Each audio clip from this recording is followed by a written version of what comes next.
The following program is part 1 of 2 parts, each 90 minutes long.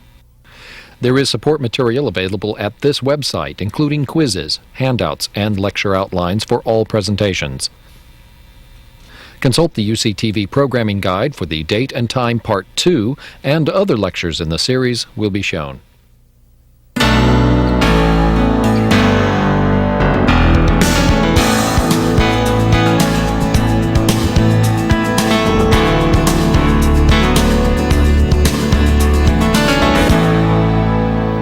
We've got a lot of material to cover, as you saw by the agenda that I put together, so I'll be talking rapidly and I might overlook something, so if you've got a question, be sure and yell and stop me here. Well, as Judy mentioned, we're talking about pesticides, and I brought my own favorite bottle of pesticides with me. And I have to do a disclaimer at this point. What's wrong with this picture? It's an empty pesticide. What's wrong with that? It has to be disposed of. Why is that?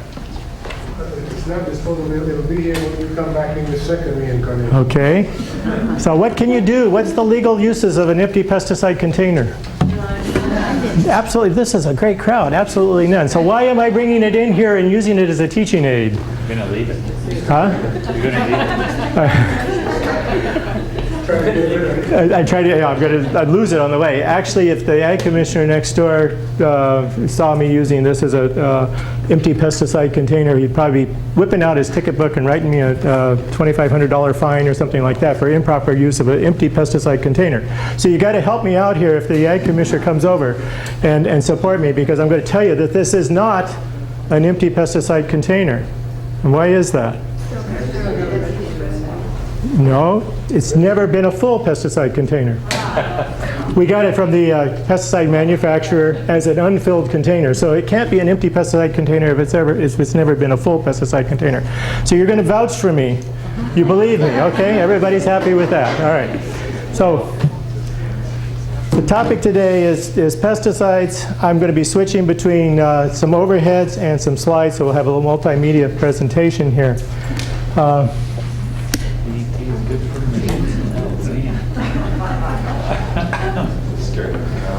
Okay, if any of you were around in the 1950s and happened to open up a Saturday or Reader's Digest, you'd see this ad. This came from an actual ad in the Reader's Digest in the 1950s. Pesticides at that time were just coming into use. DDT was a very popular material. It had been developed during the war and had been used to protect soldiers from external parasites and all kinds of things. And it was our magic bullet. We were going to solve all of our pest problems, at least our insect pest problems, with DDT. Actually, it's been a very valuable product.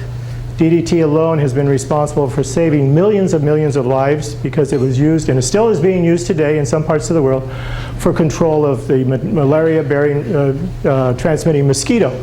So without having used DDT, many millions of people would have died from malaria, because it was a very effective material. One of the reasons it was effective, it lasts a long time. It's a very long-lasting material. Like I say, it's still being used today. In fact, it's being manufactured right here in California. And a few years ago, they even used a little bit in California for control of mosquitoes in the Bay Area, because of the fear for malaria, and it was very effective. So under certain circumstances, it has been used in the US, but it's basically been banned for about 20, 25 years in the US for general use. One of the reasons being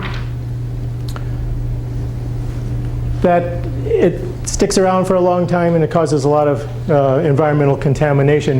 We are very generous taxpayers. We're spending $10 million in the Bay Area right now to clean up residues of DDT manufacturing plant that stick around for a long time. They've got to take this stuff out of, they've got to remove the soil, haul it off, and decontaminate it. So thank you for your tax dollars for helping us there. How do you decontaminate? They just take it to a storage site and store it in a place where it doesn't leach through the environment. Yeah. There are other ways you can decontaminate. You can burn it, incinerate it, but you know that tons of soil like that is very difficult to incinerate. Okay, well I gave you and you all had the right answer about the proper use of a pesticide container. Last December there was a little tiny picture in the corner of a National Geographic magazine. And I want you to take a close look at this picture. This was a toy truck, model truck that was made by a 14-year-old boy in Senegal. The materials at hand that he was using were pesticide containers. Isn't that amazing? Yeah. I mean, look at the skill. To think of any 14-year-old boy being able to have that kind of a skill, but how tragic it is that the materials that he had to work with were empty pesticide containers. This pesticide is manufactured in Italy. It's used in Senegal to control malaria mosquitoes. It's a pyrethroid. It's not a totally hazardous material. It's probably one of the safer materials to use, but still, in its concentrated form, being exposed to these things. And I'm sure those containers, because they don't have laws like we have in the US, those containers weren't properly rinsed to begin with. Even if they were, they still would have residues in them.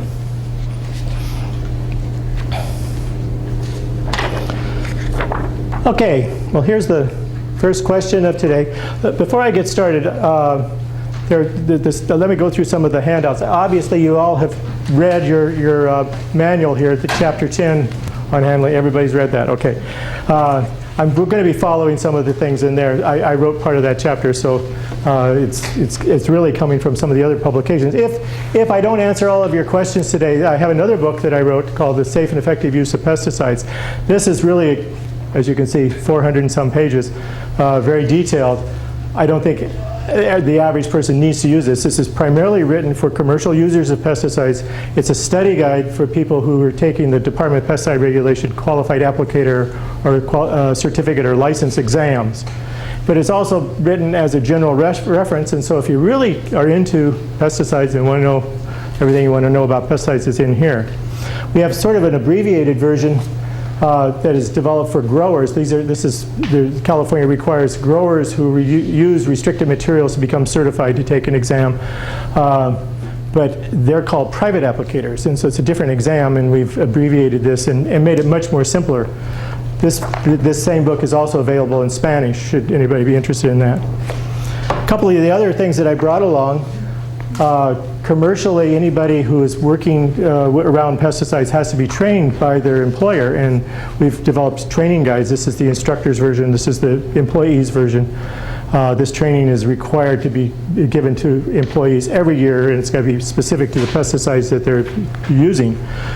These are very friendly formats. They're kind of a comic book type format, and they are in English and Spanish. So I'll be showing some of the drawings and stuff from this just in my overheads, because there's some great drawings there. Finally, I brought a game, and some of these are going to be showing up on my overheads too. In fact, this is one of them. This is called La Loteria de los Pesticides. It's a board game that we use when we're training people about pesticides, mostly farm workers. And it's usually done in Spanish. It's based on a Latin American game called La Loteria, which is a gambling game. It's played like bingo. Each participant gets one of these cards. All the cards are different. And there's a collar that goes from this deck of cards. What we've done is taken a game that's very familiar to people in Mexico and South America, and are using it to teach some pesticide safety principles, because it bridges this language and cultural barrier. The minute a person from Mexico sees the game, they know how to play it, because it'd be like us getting a bingo board put in front of us. We know how to play it. So it's a very fun way for them to learn some pesticide safety principles here. Okay, what are pesticides? Give me a definition of a pesticide. Pest killers. It kills pests, okay? That's basically the pesticide, that's what the word means. It kills pests. It's a lethal material for pests. Okay, not all pesticides do kill pests though, do they? Are there some other kinds of pesticides that are pesticides that don't kill pests? Hormones, something that regulates plant growth or pest growth. Yeah, so plant growth regulators are pesticides. What else? Anybody gone hiking out in the woods and get attacked by mosquitoes and douse yourself with DEET? Yes. What is DEET? It's a repellent, and it's also what? It's a pesticide. Under the legal definition of a pesticide, anything that repels pests or alters the growth of pests or kills pests are pesticides. Another group of pesticides that we don't think of are defoliants. Growers in the cotton fields, before they get ready to harvest, they'll spray the fields with a defoliant. They'll dry up the leaves. The tomato growers around here do that too. You'll see they put some white stuff all over the fields, and the leaves fall off, and it makes it easier for them to harvest the tomatoes. And so anything that's applied to change the behavior of the plant or the pest is a pesticide. Any questions about that? All right.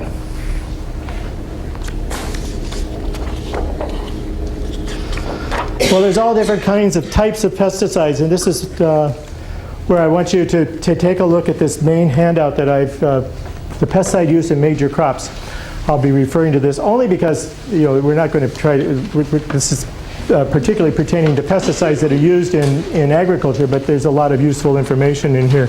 So if you look at pages 8 and 9 of this handout, I've put together a list that's probably about 40 or so different items that are pesticides. Based, the type of material is based upon the target pest and its function on the pest.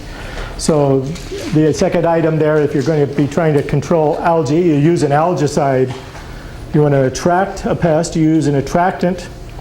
If you want to kill birds, you use an avicide. Why would you want to kill birds? Crows. Yeah. Yeah. We had a grower complaining a few years back who had a large greenhouse operation in San Diego County, who had a terrible bird pest in his greenhouse. And what do you suppose that awful, disgusting, terrible pest was? It was a little hummingbird. Now, why would this little tiny, cute hummingbird be a pest in his greenhouse? I think it went ahead and cross-pollinated things. Absolutely. He was a flower grower, and it was cross-pollinating, and it was ruining his product, okay? Putting him out of business. So, pest is in the eyes of the beholder, isn't it? And we attract hummingbirds to our home. We put out all this food and stuff for them. We really enjoy them. But this grower, this was public enemy number one to him, because it was wiping him out. Well, they didn't put pesticides for him. I think he managed somehow or another to put some screening up to get rid of them. Yeah. But it just points out that we all have a perception of what a pest is, and other people may not have that same perception. Well, just look over this list and see the various different things. Snails, for example, we use molluscicides. And nematodes, we use nematicides. Yes, Susan? Now, when you talk about a pesticide, is this sort of a generic, all-encompassing term that includes what you call herbicides? Absolutely. Now, this is... Foliant affects the plant, not... Right. That's an excellent question. There is always a lot of confusion about, you ask people if they use pesticides. No, I just kill weeds. Well, weeds are pests, right? And an herbicide that is used to kill a weed is a pesticide. So pesticide is the umbrella term for all of these materials. The herbicides, the defoliants, the plant growth regulators, the attractants, the repellents, those are all pesticides. Now, that's a legal term. The federal government, the US EPA that regulates pesticides, there's a federal law, and they're defined in that law. The law is called the Federal Insecticide, Fungicide, and Rodenticide Act. And it doesn't talk about herbicides and other things, but it encompasses all of those. And for a pesticide to be used in the United States, it has to be registered. Well, it used to be. There's a disclaimer there, but most pesticides now have always had to be registered with the U.S. Environmental Protection Agency, and when they come into California, they also have to be registered in California with the Department of Pesticide Regulation before they can be sold or used. And there are certain tests that they have to go through to make sure that they are safe, that they're relatively safe, but if they're used on food products, that the food residues, the residues on that are within safe limits and things like that. So when we talk about pesticides, I'm talking about this big spec. Everything that's on this list is considered a pesticide, and you'll notice that herbicides are on there. Silvicides that are used to kill trees are on there. There are just all kinds of materials that we wouldn't normally think of as being pesticides, but that are on that list, but that fall under that law and are regulated by both the US EPA and the Department of Pesticide Regulation in California. Now, I made this little disclaimer because last year a law was passed that allowed certain materials that are being used, were previously used and registered as pesticides, not to have to be registered any longer with the EPA. And there's still a lot of concern about that. These are low impact materials, minimal health hazard type materials, things like sugar or certain types of soaps and things like that. The problem is that some of these things are slipping through that may have human health concerns or environmental concerns, and they aren't being screened because they're exempt from this registration. So there's a little bit of concern about that, and it may go back. There are recommendations, in fact, that these materials, this whole group of materials, go back through the regular registration process so that they are tested and found to be both effective and don't have these side effects that are undesirable. So, good question. Any other questions about that? Okay. So there are various different types of pesticides. And not only are there different types of pesticides, but there are different formulations of pesticides. And I'd like to, let's see where my list is here. This little green sheet that I gave you lists many of the, now these are some labels off of some ag products that I just grabbed. The top one is Pesticide, but it's got the letters DF after it. And what that means is it is dry flowable. The one below says Vindex 50WP. It's a 50% active ingredient of a wettable powder. And I've put all these little initials for what this means. If you were looking at a pesticide label and you wanted to know what a ULV was, it was ultra low volume. So they actually, the manufacturers that manufacture pesticides use all these kinds of little symbols after their names. They may be indicating the type of the formulation that's being used, like a wettable powder here, or the DF, the dry flowable up there. Or maybe sometimes how it is used. The RTU is one that we often see for household use. Ready to use, RTU formulation. And even they've got one here, WK for weed killers, TGF, turfgrass fungicide. And then sometimes they're talking about the characteristics of the formulation, low volatility, low odor, double strength 2X, something like that. And then there are some pesticides commercially used that have specific notations after, like P and W, they're only registered for use in the Pacific Northwest. And this other one I've got here's the TVA, the Tennessee Valley Authority pesticides. They're registered for use there. So a little bit when you look at a label, you might see some idea about the pesticide formula. Now the formulation is kind of important. If you turn this sheet over, when you're using a pesticide, I've listed many of the standard common formulations there, and each one has different characteristics as far as how it is to be handled and the hazards that are involved. Powders, for example, can blow up into your face and get into your eyes and on your skin, and so they have a higher degree of toxicity, especially if you're going to inhale them or get them in your eyes. They also, most of the wettable powders are materials that are bound to clay particles, and clay is abrasive, and so through application equipment and pumps and things like that, they can abrade the equipment, so they are abrasive. They also don't stay in solution, so if you use a wettable powder. How many of you used a wettable powder pesticide? You put it in water and you got to keep it stirred up or it sinks out. Now wettable powder can be compared to Nestle's Quick.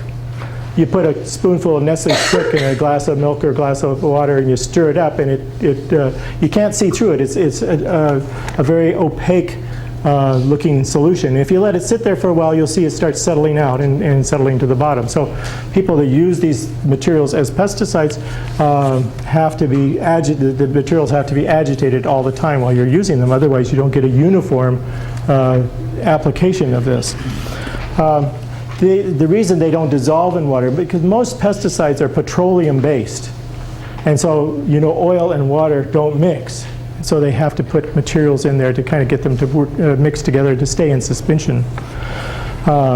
A soluble powder doesn't have that problem because it dissolves into the pesticide, into the water that you're mixing it with, and becomes a clear looking solution. It may change the color, but you can see through it. It's very transparent. Such as if you put salt or sugar in a glass of water and you stirred it up, you wouldn't see it there anymore. You know it's there because you can taste it, but you can see through the water. It doesn't look like it's there. The liquid form of a wettable powder is an emulsifiable concentrate. This is a liquid material that you mix with water and gets very cloudy. How many of you ever used Lysol in the good old days before they changed the formulation? You pour a little bit of Lysol into a bucket of water and it turns milky white, right? That's an emulsifiable concentrate. By the way, Lysol is a pesticide. Did you know that? Yeah. That's why you use it, to kill pests. It kills bacteria and germs. And it's registered. It's got an EPA registration number on the label as a pesticide. Okay?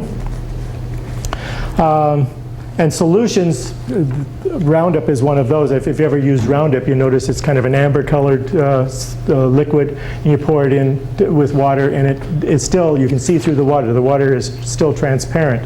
Changes the color of the water slightly, but so it goes into solution. Sometimes we use dusts as pesticides. Have any of you used pesticide dusts? Yeah. Sure, yeah. Sulfur, that's one of the more common ones, absolutely. What's that? BT is not, it's usually applied with water though, don't you spray it? I got the powder? Oh yeah, okay. Yeah, so it's, and some of your snail baits and your ant baits are that way too. Okay. So look at this chart just to give you some idea that if you're applying this, some of the hazards associated with those formulations. A formulation is just what a manufacturer does to make this product easier to handle and easier to use. Question over here. Is Clorox registered as a pesticide for phytism? For what? Clorox. But is it yeah, I know, but is it registered for what? Is it registered as a pesticide? Yeah, absolutely, yes. Chlorine, the stuff you put in your swimming pools, even the stuff that you have under your sink, has an EPA registration number on it. It's registered as a pesticide. That's probably the most widespread or widely used pesticide around. Right. Yeah. People don't think of that. It's also used in agriculture. They use it for disinfecting equipment. They use it in packing sheds for disinfecting the equipment there. But yeah, a lot of the things we don't generally think of as pesticides are indeed pesticides, and they are regulated by the EPA and the state of California. Yes? Are different formulations today, or the form that they're in, make them have a longer shelf life? Sometimes the formulation. Now, with the formulation, there are materials that are put into the pesticide. When you look at a pesticide label, it'll tell you somewhere on here, active ingredients. This is 41% active ingredient in this jug right here. That means that the other 59% is what they call inert ingredients. When they say inert on the pesticide label, that doesn't mean that it's inert. Okay, what does it mean? Doesn't have pesticide. It doesn't have any pesticidal action. It does not affect the pest. It's there to make this easier to use, to make it store longer, to keep it from freezing, to make it stick to the plant, to make it translocate through either the insect or the plant, various different things like that. It is used that way. This is kind of an interesting label. This is an old Roundup, and you can't buy this anymore, but it has a signal word warning on it because it's more toxic than, or more hazardous than the Roundup that you buy today. If you bought a jug of Roundup today, it would say caution on there. Why is that? It's the same material, but they've changed the inert ingredients. The inert ingredients in this jug at the time this was manufactured were hazardous to your skin and to your eyes. And they've safened that by putting different ingredients in there. And so the new Roundup does not have the signal word warning on it. So these materials that are called inerts are not truly inert. I mean, benzene is often used as an inert ingredient. We all know that benzene is not inert, and benzene has been linked with causing cancer in people, and there's some concern. They're phasing out, or they're eliminating the uses of benzene as a inert ingredient or an adjuvant. So these things that are in there maybe just water, they may be oil, but they also may have some impact on how that pesticide works and make it easier to work, easier to store, various different things. So those are called adjuvants. You can also buy additional adjuvants to mix with your pesticide too. There are companies that sell these things: stickers, spreaders, emulsifiers, defoaming agents. Roundup, as you know, is a if you've ever used Roundup, you shake it up a little bit and you put water in there and it just starts foaming up really bad, and you can put something in there that stops that foam. A defoaming agent is an adjuvant that you add. So we add adjuvants sometimes to pesticides after they're mixed up, so that it improves the way that pesticides can be mixed, can be handled and applied. Or the manufacturers sometimes add these adjuvants to the container as the inert ingredients. All right, any other questions about pesticide formulations? Both of these, I just mentioned to you, Pesticide up there has the signal word danger on it, but it doesn't have this skull and crossbones symbol on it that the Vindex does, and we'll get into a little bit of that in a few minutes, but I just wanted to point out both of these are the most hazardous level of pesticide. Pesticide is basically copper, and it's got the word danger there because if you get copper in your lungs or in your eyes, it can cause severe burning. It's really like copper sulfate that a lot of people use in their Bordeaux mixes, copper sulfate and hydrated lime. You buy a bag of copper sulfate and it'll have the signal word danger on it. Where the Vindex is an insecticide, actually it's a miticide, and it is got the skull and crossbones on there because it's very toxic to people, and it could kill you. It won't interfere with your eyes or breathing, but it could actually kill you because it's very toxic. So materials that are very toxic have the word danger, but they also must have the signal word, or have the skull and crossbones on there.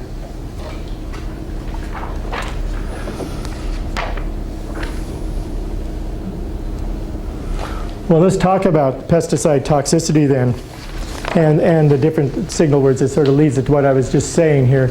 All pesticides are not the same level of toxicity, and there's an old saying that the dose makes the poison. So anything in our environment that we should be exposed to at a high level, or even low level, depending on the toxicity of the material, the dose, how much we take in, is enough to either kill us or make us ill. And we know that if you ate so much salt in one sitting, salt could be deadly. It could kill you if you ate so much salt, or sugar, or M&Ms, or candy bars, things like that. A certain level of any of these things is toxic to us. All things in our environment are toxic to us depending on the dose. Pure water, if you sat and drank gallons and gallons and gallons of pure water, it would probably kill you. I mean, you probably wouldn't be able to take in that much, but pure water can be toxic at a certain dose. What we're dealing with pesticides are materials that have lower or higher toxicity levels to us, so they take smaller amounts to cause us harm. Toxicity also means not necessarily poisonous, but can cause skin irritation, eye burns, and things like that. So that it can cause damage to us. So all pesticide labels, except that new group that I was talking about earlier, that are exempt from registration, all other pesticide labels must have one of 3 signal words on them. And I mentioned that the word danger being the most hazardous. We pointed out that this Roundup has the signal word warning on it. And then everything else has got caution on it. So most dangerous, moderately dangerous, and then the least hazardous materials have the word caution. And so that's your first, when you pick up a pesticide container, the first thing you should look at is the signal word. That's part of the registration. Every pesticide that's registered by the EPA in the state of California has a signal word on it. And that'll give you some idea of how hazardous it is. Like I said, if it has the danger plus a skull and crossbones symbol on it, it's the most toxic, most hazardous to you. Handle those with care or don't use them at all. Many of the materials we use have the signal word warning on them. Those are moderately hazardous to us. Most of the stuff that you would encounter would have the signal word caution. And try to stick with the words if possible.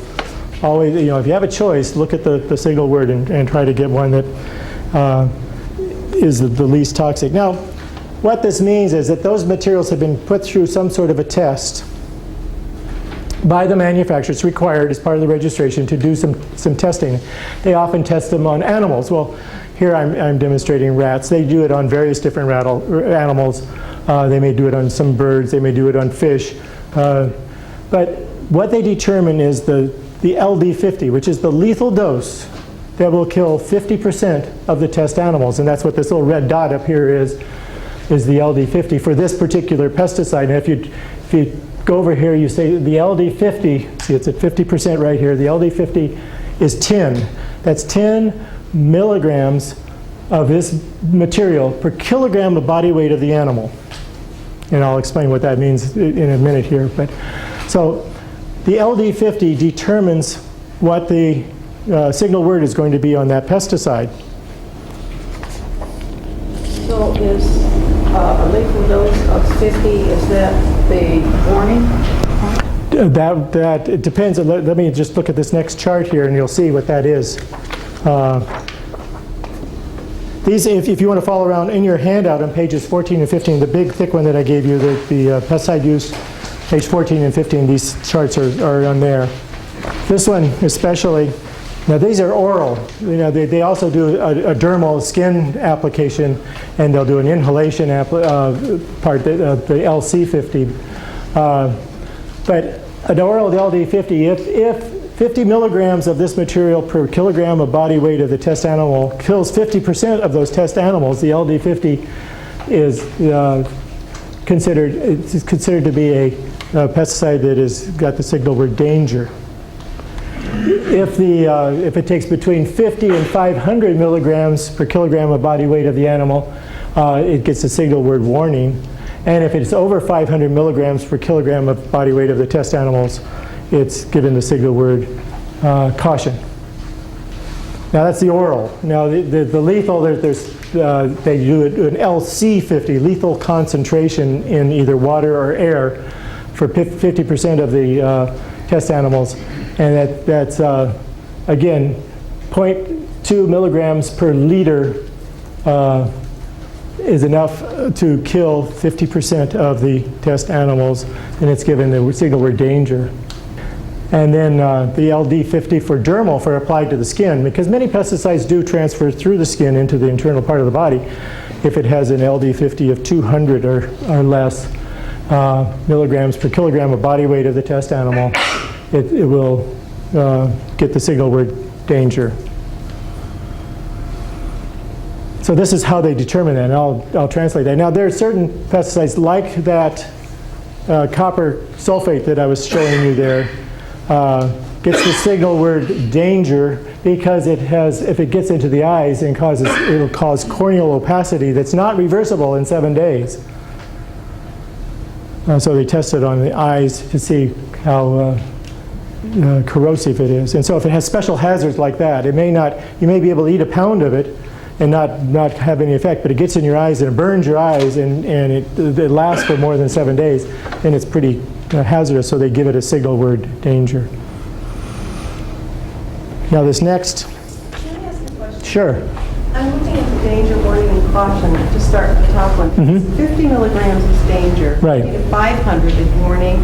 It keeps increasing. That's right. The higher the number, the higher the LD50, the less toxic the material is. The smaller the number, the more toxic. And I'll show you this in just this next overhead shows that. It's also in your handout. As you can see, the ones I've colored red up there have the signal word danger. The ones that are kind of the orangey color are warning, and the yellow ones are got the signal word caution. The three at the top, the most toxic one up there has a lethal LD50 of 0.79. That means 0.79 milligrams of that material per kilogram of body weight of the test animal would be enough to kill 50% of those test animals. 0.79 milligrams per kilogram of body weight. Well, what does that mean? I've translated that down here at the bottom for that aldecarb, that for a 150-pound human, it would require 0.002 ounces of that material to kill 50% of us in this room. Okay? Now methoprene, which is it's got the highest number here, 34,600 milligrams per kilogram of body weight. Methoprene, you know, is the growth regulator that's put in your flea spray to keep the flea larvae from changing from larvae to adult. It's the adult that does the biting and gets on your pets. So it's a growth regulator. Most of us have, if you've got pets and if you've used a flea spray around the house, it contains methoprene. It has this high LD50, 34,600. So that means it would take, you would have to ingest 5.19 pounds of that. And if each of us in this room sat down and ingested 5.19 pounds of of this methoprene, we'd probably keel over. Yes? Question, aldecarb, is that actually a carbamate? It's an N-methyl carbamate. Aldecarb, yeah, it's timic. Have you heard of timic? Yeah. In fact, do you remember the watermelon fiasco about 10, 12 years ago when some of you are shaking your heads? There was over the 4th of July, you know, everybody buys watermelons over the 4th of July, and people were eating watermelons and getting sick and being rushed to the hospital. And they started checking around trying to figure out what was going on. Aldecarb is an insecticide. It's used to control insects. It works systemically. It's put into the soil, and it comes up through the soil, picked up by the plant, and it protects the plant from insects that feed on them. It's not registered for use in watermelons. And so people didn't think, you know, the people are getting sick from aldecarb, or why they ate watermelons, why would they be getting sick? But finally they put it together. There were some unscrupulous growers, unscrupulous growers, who were trying to make an extra buck. And aldecarb also has another effect on melons. It causes them to get bigger. And so these growers were applying the aldecarb in the soil. It was being picked up by the watermelons, and it didn't break down like it was supposed to. And they got caught. It seriously caused people to get very sick. Fortunately, N-methyl carbamate poisoning is readily reversible in the body. So and that was another thing that took them a while to figure out what was happening, because by the time the person who was violently ill at home got to the emergency room and they got him settled down, they couldn't find it. It had been metabolized in their body, and they couldn't trace it. And also it had broken down to another compound that they weren't looking for.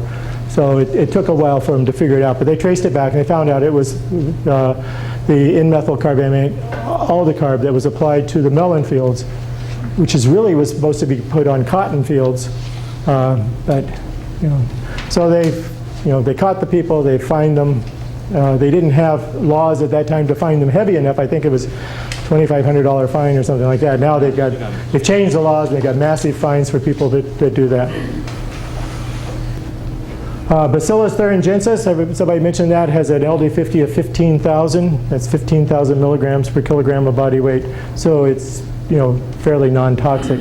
The bigger the number, the less toxic the material is. Question over here. Paraquat and diquat, are they similar? They are similar, yeah. They're the phenoxy herbicides.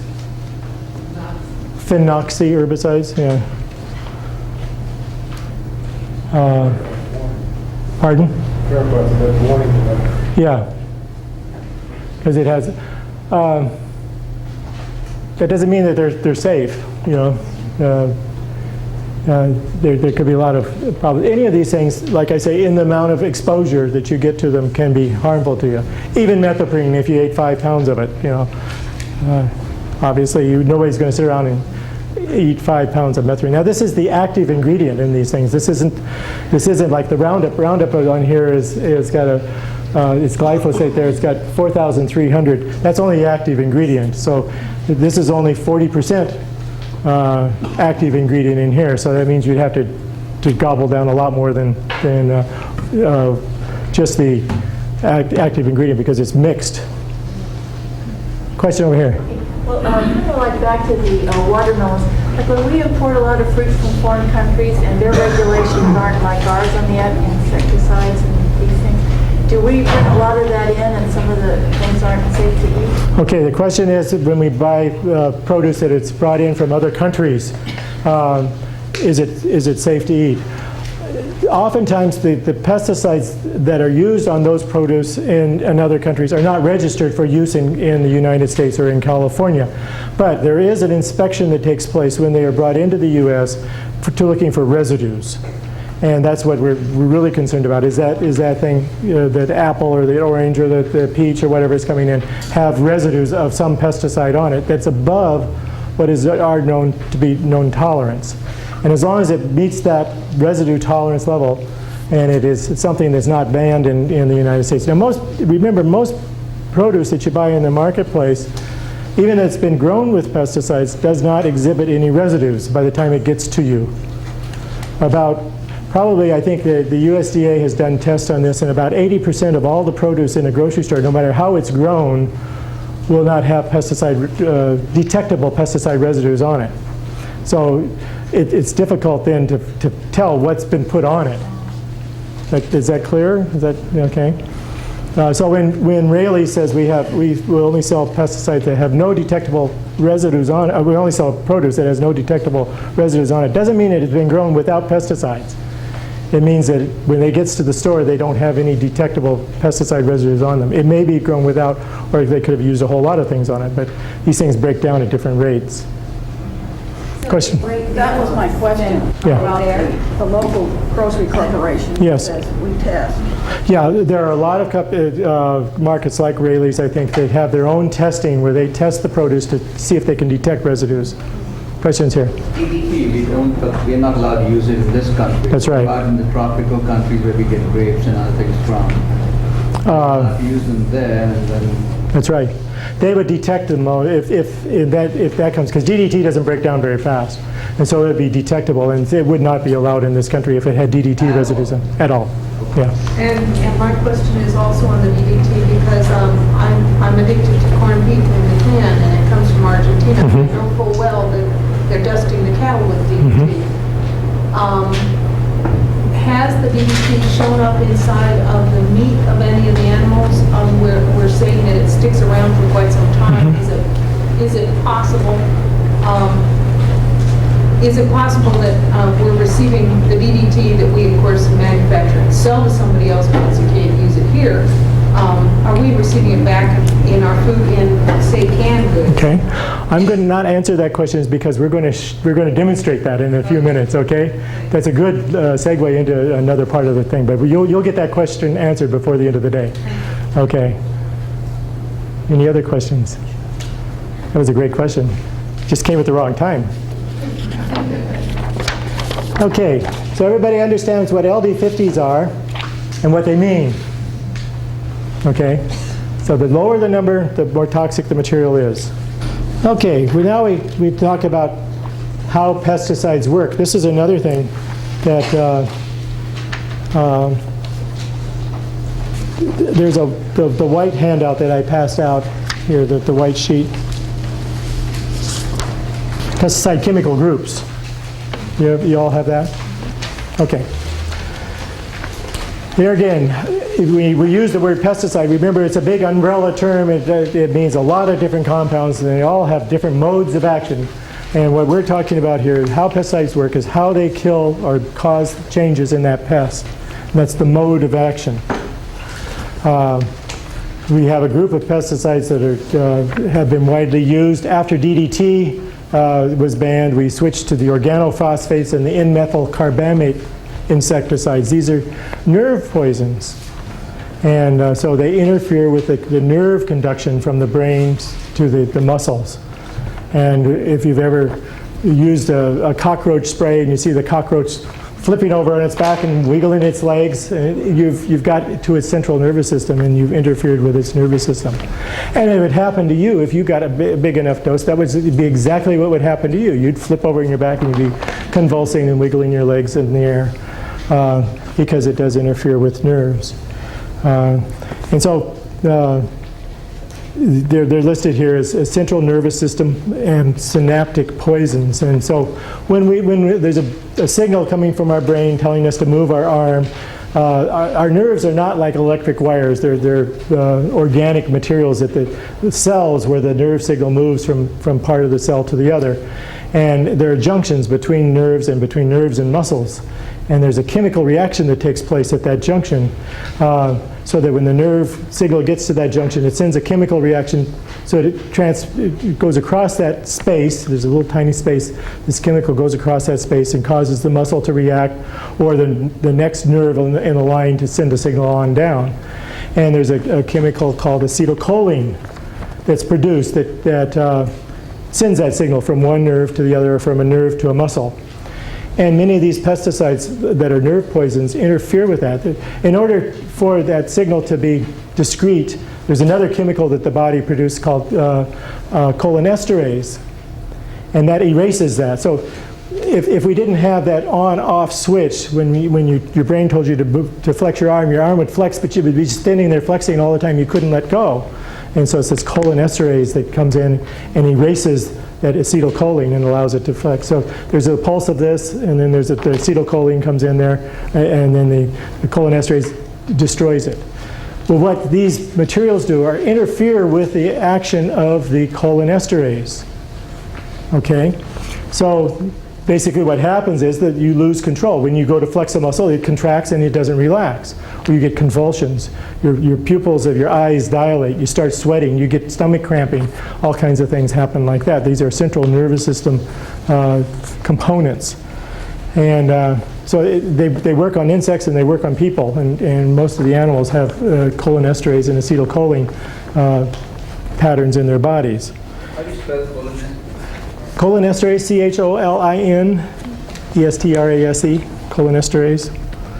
And we have blood tests. It's the only pesticide that we have right now that can be, you can do a blood test to find out if you've been exposed to some of these pesticides, some of the organophosphate or N-methylcarbamate pesticides. And that blood test measures the cholinesterase level in your blood. Usually we have a certain baseline level. If that suddenly drops, it indicates that you may have been exposed to this. Other things in the environment will also lower that. Alcohol consumption, heavy alcohol consumption will lower your cholinesterase levels. But people who handle these materials, in fact it's a state law in California, if you handle these materials for more than 7 days in any 30-day period, you have to be monitored by a physician and have your cholinesterase regularly monitored. And if your level drops, they know that you've probably been exposed to a certain, harmful level, and they take you cannot use those materials for a while. So employers have to keep records and keep their employees monitored. It's one of the very few tests we have for immediate detection of exposure to some of the pesticides. There's only this one group of pesticides. So this is for your reference if you want to know how these things work. I'm not going to go into all of it because some of them are fairly technical, but typically questions over here. I use a lot of permethrin, and it's got this thing called axonic poison. Okay. And that's a nerve poison. The axon is the nerve that goes from the muscle, from the brain to a muscle, and so it does interfere with nerve conduction. There's two in here that say unknown how they act. Yeah, at the time that I put this together, there was no information on how they act. And sometimes that's true. They know it works, but they don't really know what the mechanism is. Yeah. And you have antibiotics as last. Antibiotics? The very last one. Yeah. Is that a... What? It's just because it's a different group.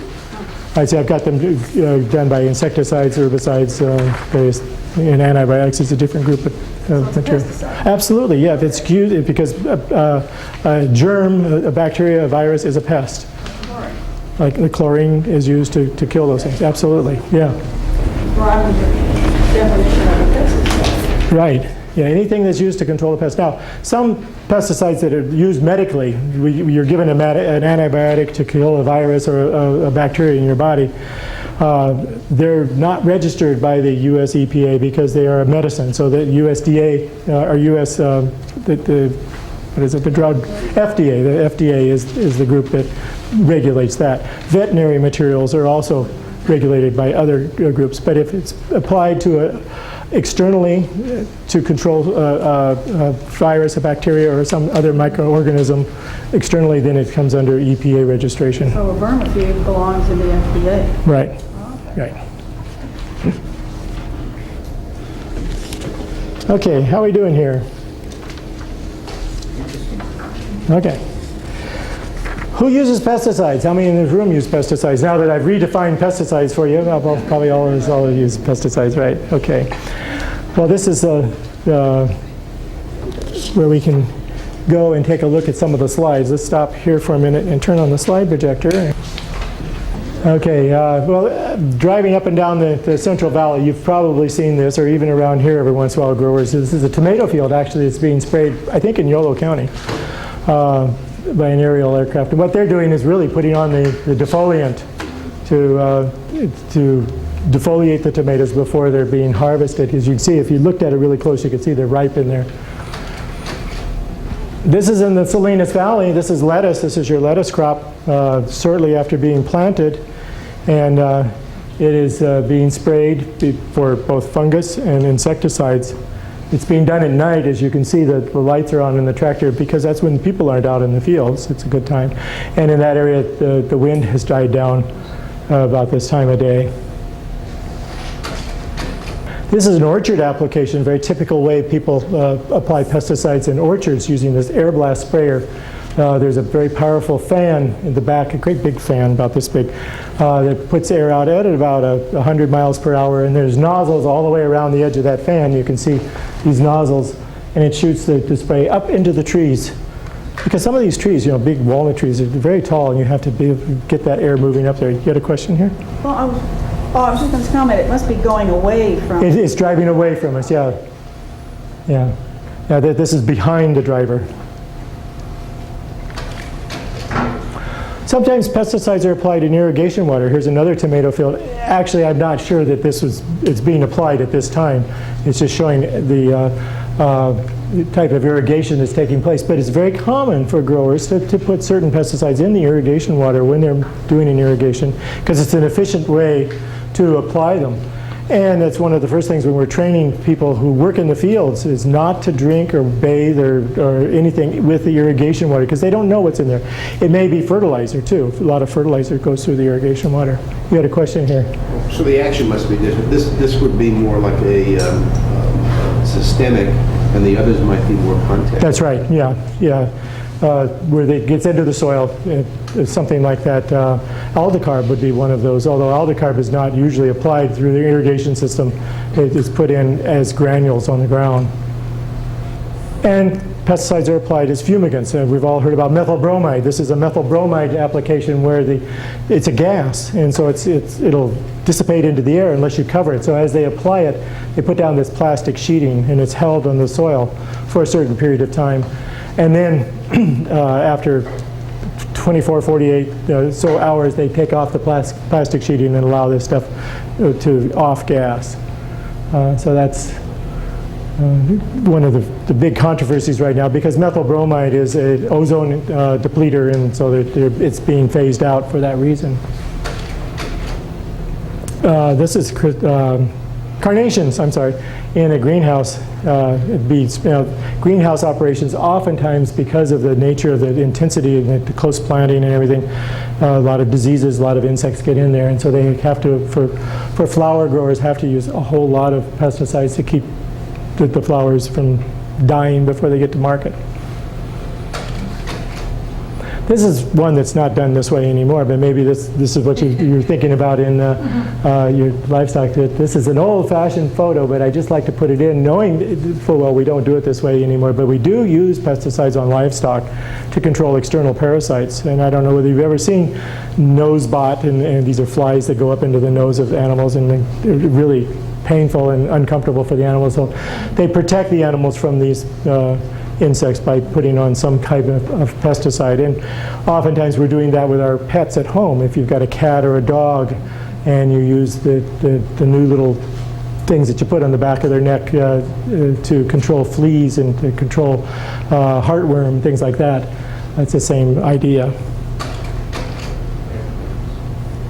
In fact, they use some pesticides medicinally. Have you ever suffered from motion sickness and used the little pad behind your ear?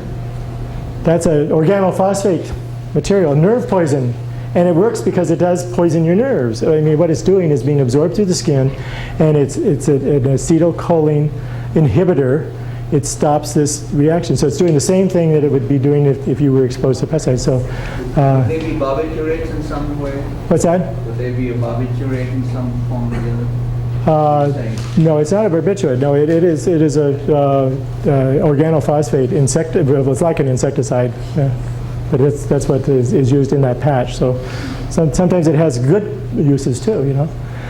Very often we use pesticides around the home, call in Bugman Pest Control or some other company, and to spray for ants or you know, various different pests around our home. So a lot of pesticides are used there. And then we get out the Canarate or whatever it is for our own use to control the ants and whatever. You know, cockroaches used to be the #1 pest in homes for many, many years. When you look at you rated the top 10 pests, cockroaches were always the #1 pest in homes. And they've lost that space. In fact, they're down to #10 now. What do you think #1 is? Absolutely, everybody knows that. Don't have to tell you that. You know that, don't you? Yeah. It's different though. Earlier cockroaches are they still #1? I understand that throughout the state they've really dropped their, and most of the control for cockroaches is non-chemical. It's sanitation, and it's excluding them, and if they do use chemicals, they're using things like boric acid, which is is a pesticide again. Boric acid used for cockroach control is pesticide, and these little sticky traps and things like that. They're very effective. And we used to use flea collars on pets, but now I think most people have refrained from doing that. Flea collars are impregnated. It's a plastic that's impregnated with a pesticide that protects the pet from the flea. We also have many people who still give their pets the pills for dog heartworm. That's a pesticide. Dog heartworm. Any of you have dogs that you treat for dog heartworm? Yeah. When you talk about malaria and you talk about dog heartworm, it's a very similar process. The dog heartworm is transmitted by mosquitoes. It's a filarial worm, yeah. And these things live in the circulatory system and the heart and lungs of the animals. And you know, it used to be, it took a long time, and especially in this area with the veterinarians who were not familiar with the life cycle of this filarial worm. They would take a blood test of the dog and they wouldn't find it. But the dog was exhibiting terrible symptoms. And so we're trying to figure out what's going on here. These things are well adapted to the feeding cycles of the mosquitoes. So when you take your dog to the vet at 10 o'clock in the morning or 2 o'clock in the afternoon, they take a blood test, they can't find the mycofilariae in the blood. But if you go at 6 o'clock at night or 7 o'clock at night and took a blood test on the same dog, you'd find them. Now, why is that? Because these things stay in the central part of the heart and lungs until the feeding time of the mosquito, and then they come out to the peripheral blood vessels. Just like malaria. That's exactly like malaria. Now, in malaria, you know, malaria is cyclic. People have 24-hour malaria or 48-hour. It's always uneven, and it's geared to the feeding cycle of the mosquitoes. Isn't that amazing?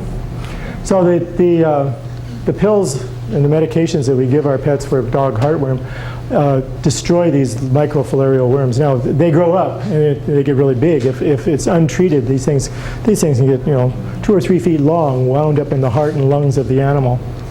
Question in the back, yeah. I think I missed something. So you're saying that they come out to feed on the mosquitoes then? The mosquitoes feed on the dog. Yeah.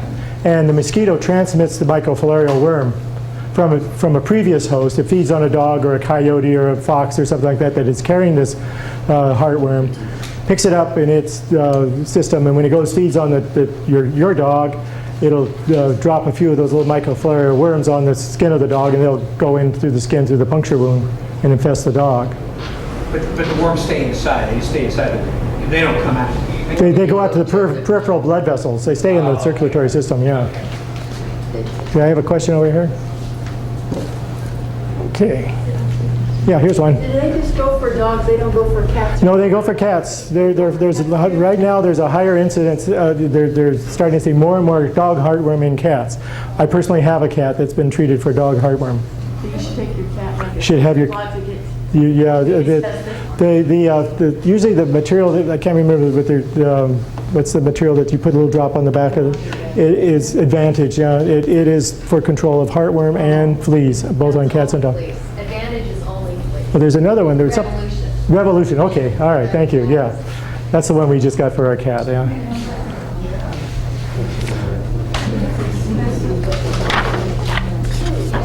It was unheard of in cats before, and now the last several years they're starting to see more of it. Well, I thought I'd like to show you this. This came from the Department of Pesticide Regulation. They track the pesticide use in California and where all of our pesticides are being applied. And these are the top 10 uses in the state of California in the year 2000, and it's it stays about the same every year. So you'll see wine grapes and table grapes are the number one users, number one and number two users of pesticides in California. This is based upon per pound of active ingredient. And what do you think the most common pesticide used on grapes is? Sulfur. And it's heavy, and it's 100% active ingredient when they put it out there as a dust or a spray. So obviously that's why it gets that distinction. They use a lot of other pesticides on grapes as well, but almonds are number 3, processing tomatoes are number 4, cotton is 5, oranges 6, strawberries are 7, carrots are 8, rice is number 9. This is in that year. And look at number 10. That's our homes. Well, that's good. Number 10 is our homes. Number 10th user of pesticides in the state are our homes. Now, we grow 350 crops in California, and homes are in number 10 here. So. There have been some studies. Where do you think most pesticides are used on a per acre basis? In your home, yeah. A grower, if you compared on a per acre basis any of these crops to a homes are using 4 or 5 times more active ingredient per acre than any of these other crops here. And it's contained too. And it's contained. Where are most of the truly toxic pesticides being used, though? Because the sulfur, which I don't think is all that toxic, sort of distorts the information. So if you're harmful pesticides. It depends on whether you're talking about toxic in the number of cases of injury and illnesses that occur from those pesticides, or toxic in just the toxicity, LD50 of the material. Of course, probably, I would say cotton. Let's say cotton probably would have the most toxic pesticides as far as potential harm to people. So this is where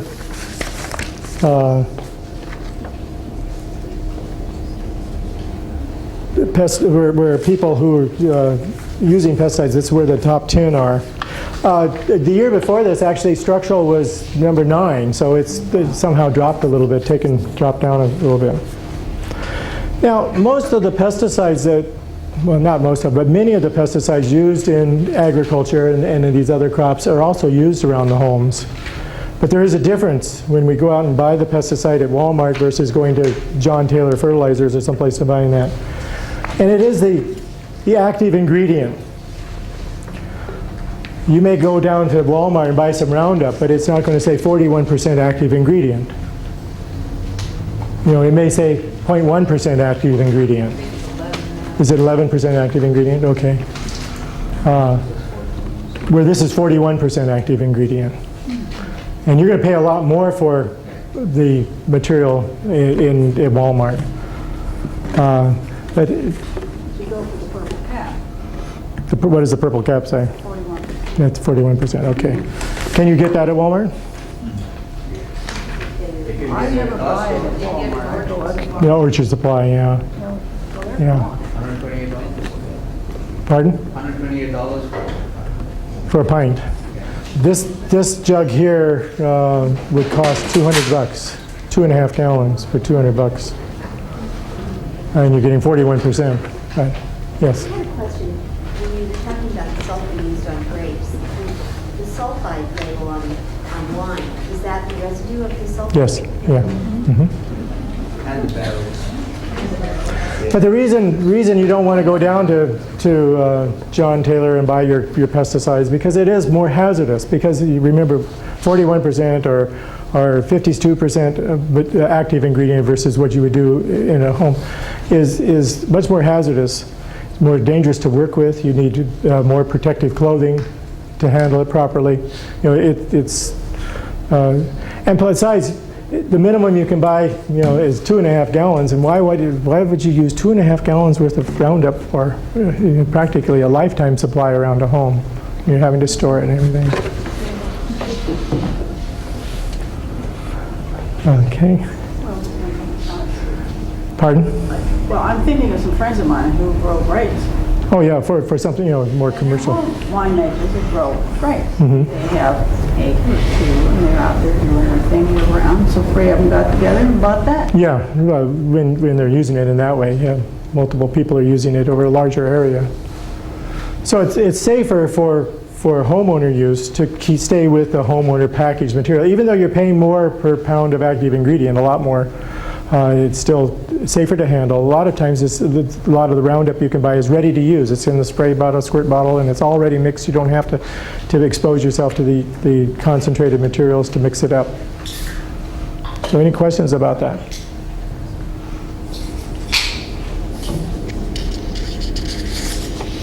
Well, let's run back to the slides for a minute and look at why we use pesticides. Well, if the tomato you had in your sandwich today looked like this, this is a tomato fruit worm feeding on a tomato, and everybody knows what the black stuff is around there, right? That's the frass. We call it frass. It's what comes out the other end when they feed on the tomato. And I don't know a single grower that could sell a tomato that looks like that, right? That's the same insect, actually. This is the corn earworm, but it's called the corn earworm when it's in your ear of corn. It's the tomato fruit worm when it's and it's called the cotton bollworm when it's in the cotton. And you see this nice little pest feeding on somebody's orange? That's another reason why people use pesticides. Do you know what this one is? The Mediterranean fruit fly, the infamous bed fly here. Now this is a really interesting insect. Did anybody grow walnuts around here? I'm familiar with the walnut husk fly. They're very closely related and they have very similar life habits. The walnut husk fly is well established in this area. The fruit fly we're trying to keep out. But this fly, at this point, it's probably it looks like it's on an orange. It's laying an egg in that orange. And that egg will hatch out into a larvae and it'll feed on the inside of that orange. And when it gets time for it to pupate, it's going to drop off and bury itself in the soil, 2 or 3 feet, maybe 5 feet below the surface of the soil. Wow. Not in my garden. And it's going to stay in the soil. Probably over the winter. It's going to stay there and it'll pupate, and then it's going to emerge as this adult, mate real quick, lay some eggs and die. So the very short period of time when it's available for being controlled by anything, actually. Before the female can lay eggs, she has to mate, and she belongs to the group of insects called Diptera, which are flies and mosquitoes, and they all have to take a protein meal to produce their eggs. That's why the female mosquitoes are feeding on you. The males don't feed on you. It's the females that feed on you to get the protein to lay eggs. Same way with the fruit fly, or the med fly, they go around looking for some protein material to feed on so they can produce the eggs, lay them in the fruit, and then they die. And so spraying the fruit after she lays the eggs isn't going to control those larvae that's in there, is it? When they drop off and pupate and they're 5 feet below the soil, you're not going to be able to get anything to them to kill either. So you've got to catch this female that's getting ready to lay eggs. And so what they do when they fly over San Jose with the spray planes, what was it, 10, 15 years ago, they were spraying malathion, which is an organophosphate material, and a protein bait. Most of what they were spraying, the sticky stuff that got on people's cars that were making them really angry, was the protein bait. It's a sticky, gooey stuff. It's attractive to the flies. They feed on it, keel over and die, and they don't lay eggs. So it's the protein that attracts them. The same process is being used to control husk fly in walnut orchards. I don't know whether you've ever seen what a husk fly does. If you, the walnut grows with a green husk around the outside that has to be removed, and the walnut is inside in the shell. this housefly feeds just on the outside. It doesn't go into the nut, but it feeds on that husk, and it turns the husk a really gooey, awful, ugly black color, and you can't get that off. So when they harvest the nuts, that's an off grade.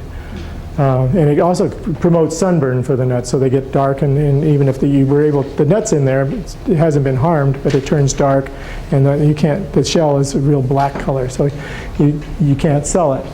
So they go out, they don't have to spray the trees, they can spray the ground, the weeds, whatever it is, with this protein bait with a little bit of malathion in it, and the husk flies come along and they feed on it and they die, and they don't lay eggs into the nuts. Same with the Mediterranean fruit fly. So that's what the process. Now with the fruit fly, they have also figured out that if they mate with a sterile male fruit fly, they won't lay viable eggs, so it doesn't help. So there are laboratories in Mexico and in Hawaii that are irradiating the males, because the husk flies are established in Mexico and Hawaii, and that's why they do it in those laboratories.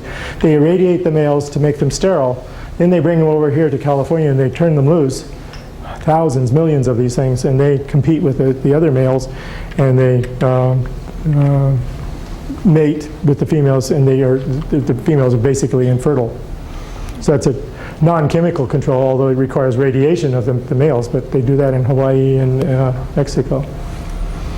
Not in the U.S. No, because they don't want any fertile males imported into the U.S. They have to be tested for infertility before they're shipped over. Anybody recognize this pest? Star thistle, yeah. It's one of the banes of our existence sometimes. So that's another pest that causes huge pests. And this cute little guy, of course. Various rodents are pests around homes, in strawberry fields, and various places.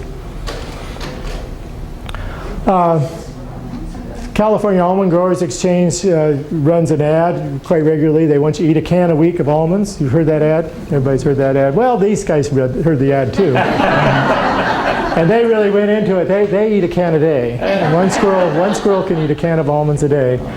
The only problem is they don't buy them. The floods we had up in Yuba City a few years back, when the really bad floods, the ground squirrels were responsible for some of that, because they're burrowing into the levees and weakening the levees and causing levees to break. So they're pretty destructive. They're cute guys, right? But pardon? The green rat treats? Green rat treats? Were great. For poisoning them, yeah. I feel like that was good. Anybody recognize this pest? These are nematodes. Now you aren't seeing the nematodes. What you're seeing are the little knots. This is the root knot nematode, and they make these little cysts on the roots of the plant. I think this might be a fruit tree of some sort. And they don't often kill the plants, but they certainly do weaken them and cause a lot of problems. And that field that we showed being fumigated with methyl bromide earlier was being treated for nematodes. Oh, you recognize this one? Yeah, this is a good old scale. This one didn't need any pesticide. I don't know if you can see these little holes up here. Those are exit holes from the parasitic wasp that went in and killed the scale. So that was controlled naturally. And we talked about birds. Here's a very typical, in addition to the terrible little hummingbird down in San Diego County, we have other birds that are problems here. And of course, everybody understands what this pest is. Now, there again, the pest is in the eyes of the beholder. When I was in graduate school, I studied spiders, and the spiders were my friend. They still are. I like spiders. I really relate to them, and I still kill black widows when they're in my basement, though. Yeah. Pardon? They bite you, and that's nasty. Yeah. The incidence of black widow spider bites in California decreased in the 1920s when bathrooms moved indoors. Really significantly. So just a little bit of information you might be and your imagination can go on there. But yeah, black widows are venomous. Their venom has been characterized as 20 times more potent ounce per ounce than rattlesnake venom. But of course they have a very small amount of venom compared to rattlesnake. And the other thing about black widows, they have to get on a very thin part of skin. They're fangs that they use to inject the venom. These spiders have fangs that sort of oppose like this when they go to bite you. And they're less than a 1/16 of an inch long. And so if your skin is thicker than a 1/16 of an inch, they can't penetrate the skin and really cause a bite. Children are probably most vulnerable to black widow spider bites, and that's why we want to protect our children from black widow spiders. But they're also natural predators. A natural predator of black widows, if you want to give back black widows biological control, are alligator lizards. They love to feed on black widows. They've done studies looking at the stomach contents of alligator lizards and find that it's their #1 food choice. And here's our now #10 pest, the cockroaches that invade us, invade our homes. Anybody recognize this one? Yeah, this is the cat flea that you find on your dog. Now, I don't want you to embarrass your dog and tell your dog that he has cat fleas, but that's really what the kind of flea that dogs have. Cat fleas are the most common flea around here. And this is a graduate student that volunteered to be photographed getting his arm bitten by a cat flea. In your handout book, the big one that I gave you, on pages 21 through 27, I've listed 3 major crops in California: grapes, almonds, and cotton. And what I wanted to put this together to point out that there isn't just a couple of pests on any one of these crops. This is coming from the IPM Pest Management Guidelines. And you'll notice that for each of these pest groups, there are a lot of insects, diseases, mites, weeds, nematodes. And you can get our project. I'm part of the statewide IPM project. Mary Louise Flint spoke with you a few weeks ago, I guess, and we're both in the same project. And our whole purpose of existence is to reduce pesticide use in California by developing non-chemical or alternative methods to control pests and only using pesticides when they're absolutely necessary. And so there's a lot of research going into that. But the research for a web-spinning spider mite is going to be totally different than the research for a leafhopper. So each one of these pests require just massive amount of research to find out how to control these things with a reduced amount of pesticides. And we haven't done that all yet. So we can do IPM for some pests, but we haven't got all the solutions for some of the other. We can get a biological control. I mean, we're getting pretty good at controlling mites with biological control using predatory mites in cultural practices. But here we now have the glassy-winged sharpshooter in grapes, and we're still trying to figure out how to control these things. So all of the point here is just that there's a lot of different pests that we're all confronted with, and each one of those pests is totally different than all the others, and the control for them is totally different.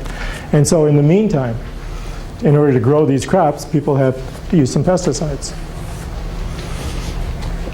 Okay, can we get the rest of the lights on? I'm going to do a little bit of I'm going to talk about pesticides getting into the environment, and we're going to do this in a more practical way here. And it's going to also answer some of the questions that came up earlier. This is my props here. This is an interactive activity, so you all have to participate. That doesn't mean getting bit, right? No, this is you're only going to eat some pesticide. We're going to feed you some pesticide here. It's actually going to be DDT. I brought some DDT. I've got a really special formulation of DDT with me. It kind of looks like Tootsie Rolls, but okay. So I want to get there's about room for 15 people per bag here, so we'll start passing these things out. I think we've got enough. I've got extras if you're. It's all right. Let's see. Oh, excuse me. Now, you're going to have to use your imagination here. This is going to be very imaginative. Somebody down the road yesterday sprayed a little bit of DDT. They weren't supposed to, but they did. But it wasn't very much. Didn't really amount to much. But we're sitting here in this pond. This is a pond, right? Okay, everybody's sitting around here in the pond. And you're all little organisms living in the pond. And I want you to take one of these little slips of paper, and so that there's everybody should have one of these little slips of paper. Now when you get your DDT, don't want to eat it. Yeah, please don't. Okay, you'll ruin the whole experiment at this point. All right. Half hour to break, so Well, you'll get a chance to eat it before the thing is over with. Okay. Take one of these and pass it on. You're going to get an identification.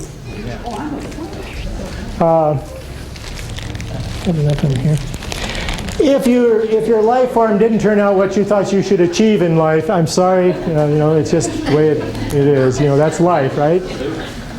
What we are going to be doing is bioaccumulating. Have you ever bioaccumulated before? Okay, this is you're going to be bioaccumulating. Yeah, actually you do it every day, okay? But we're going to be bioaccumulating with this special form of DDT. So as soon as everybody has their identification and their DDT in hand, see the T in DDT stands for Tootsie Roll, right? Okay. Okay, the rules are we're going to be swimming around in this pond and you're going to be carrying your DDT in one hand because that's what you pick up, this little molecule of DDT that was sprayed down the road. Did you get some DDT in some pond? Did you get some over here? Oh no, we got to get everybody in this. Everybody got DDT in a life form, they're identified? Okay. I want the plankton to get up and swim around in the pond, and you can move all over the place here. Come on. Now see, look at your drawing. Plankton have these little cilia along the side so they kind of go up and down. Also living in this pond are small fish. Can I give somebody else my DDT? Not yet. Wait a minute. Here's a chance here. There's some small fish living in this pond, and what does small fish like to eat for lunch? Okay, so you small fish swim around, find a plankton, and take away their Tootsie Rolls.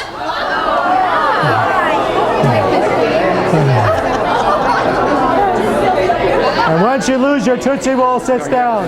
Okay, the small fish are swimming around in the pond, and they're pretty happy too, right? But what eats small fish for lunch? Large fish. Okay, large fish. Up and at them here.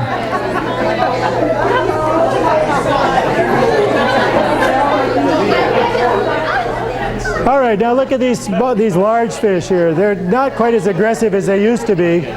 They're getting a little green behind the gills, right? Because look at all the DDT they have in their bodies. Okay, flying overhead, however, is a brown pelican or two. Where are my brown pelicans? Uh-oh. And they're having lunch on the big fish, right?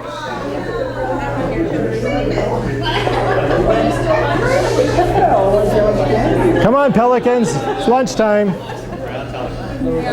Get up here. Okay. Okay, where are my brown pelicans? Hey, brown pelicans, come up here now. Bring your DDT. you guys are history. Okay.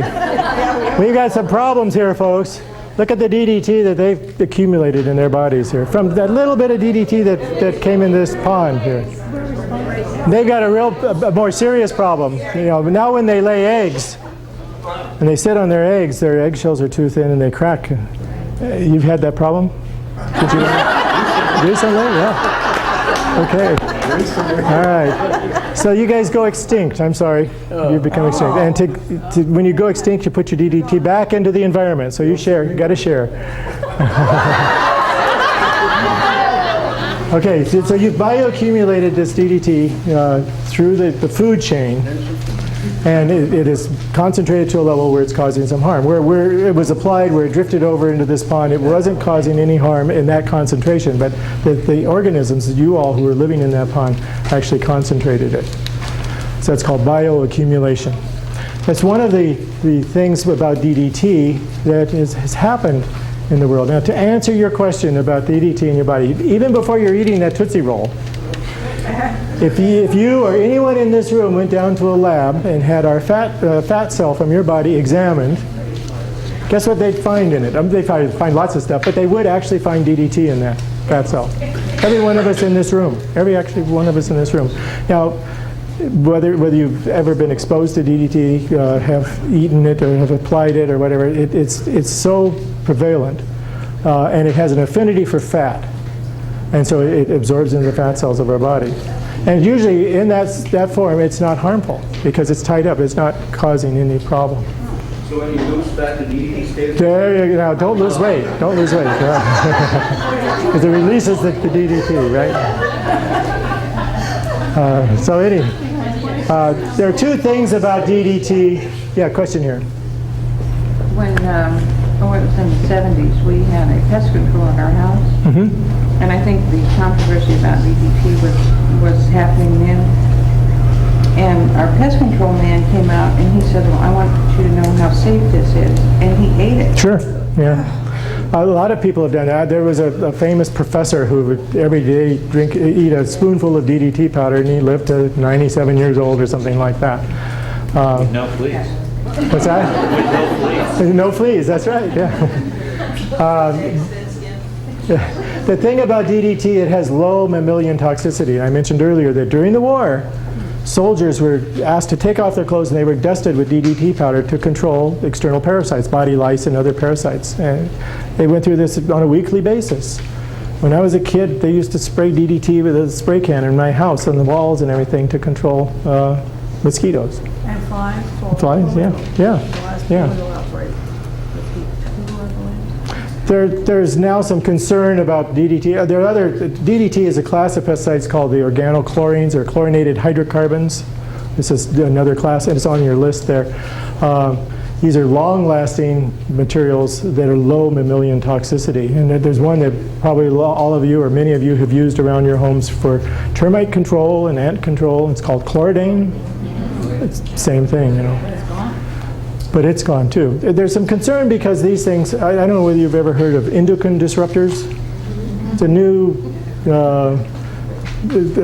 problem that's coming up in human health studies.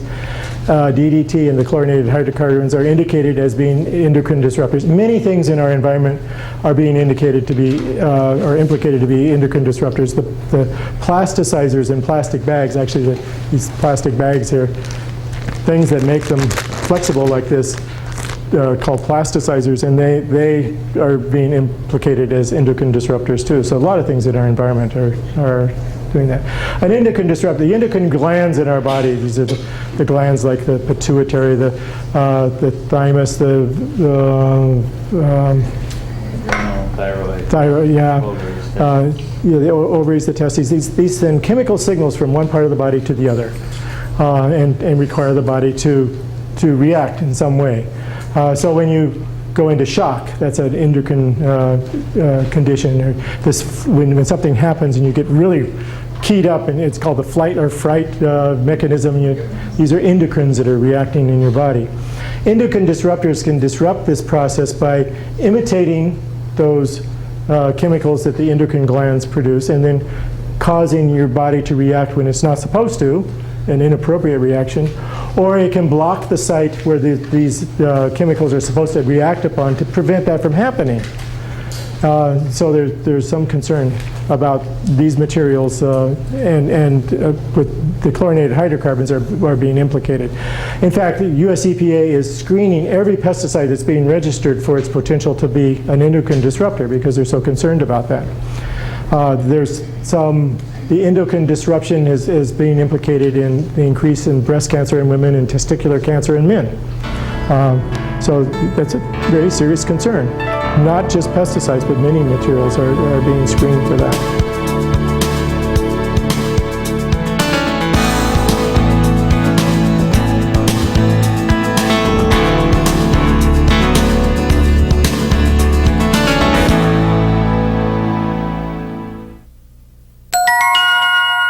The preceding program was part 1 of 2 parts, each 90 minutes long. There is support material available at this website, including quizzes, handouts, and lecture outlines for all presentations. Consult the UCTV programming guide for the date and time part 2, and other lectures in the series will be shown. It's the definitive guide to gardening, produced by the University of California. The California Master Gardener Handbook contains over 700 pages of in-depth information on topics such as selecting varieties, planting, growth cycles, pruning, irrigation, and harvesting. The California Master Gardener Handbook is available along with other gardening publications on the A&R Catalog website at anrcatalog.ucdavis.edu.